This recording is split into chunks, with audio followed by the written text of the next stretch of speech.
खेसारी लाल यादव का लगातार शूटिंग चल रहा है। उससे पहले आप लोग खेसारी लाल यादव को फैन है तो वीडियो को लाइक शेयर कमेंट जरूर करें। अरे कहना क्या चाहते हो? मैं आप लोग को बता दूं, खेसारी लाल यादव का बहुत ही बड़ा संघर्ष होने के बाद अभी तहलका मचाने वाला फिल्म राजा राम मूवीज़ का शूटिंग चालू हो गया है। नवरात्रि से दशहरा से चालू हो गया खेसारी लाल यादव का राजा राम मूवीज़ का शूटिंग। उसी के बीच खेसारी लाल यादव यूपी में बहुत तेज़ी से शूटिंग कर रहे हैं, मतलब बहुत तेज़ी से खेसारी लाल यादव का राजा राम मूवीज़ का शूटिंग चल रहा है। वहाँ से काफ़ी क्लिप सामने निकल के आई, मैंने आप लोग को 2-3 क्लिप दिखाया भी। और उसके बाद फिर खेसारी लाल यादव का एक अलग लुक में खेसारी लाल यादव का तस्वीर सामने आई, ये वीडियो निकल के सामने आया, जो कि खेसारी लाल यादव सब्जी खरीदते नजर आ रहे हैं, जो कि बीच रोड में खेसारी लाल यादव सब्जी खरीद रहे हैं।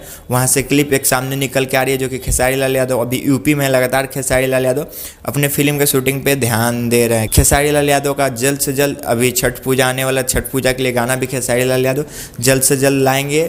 उनके जितने भी राइटर हैं वो गाना लिख के रेडी रख दिए हैं खेसारी लाल यादव के लिए छठ पूजा के लिए। जल्द से जल्द खेसारी लाल यादव का छठ गीत भी आएगा, आप लोग इंतजार कीजिए। मिलते हैं अगले टॉपिक के साथ, तब तक के लिए धन्यवाद, बाय।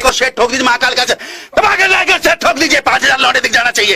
ये 4000 के लिए मैं यहाँ पे नहीं खड़ा।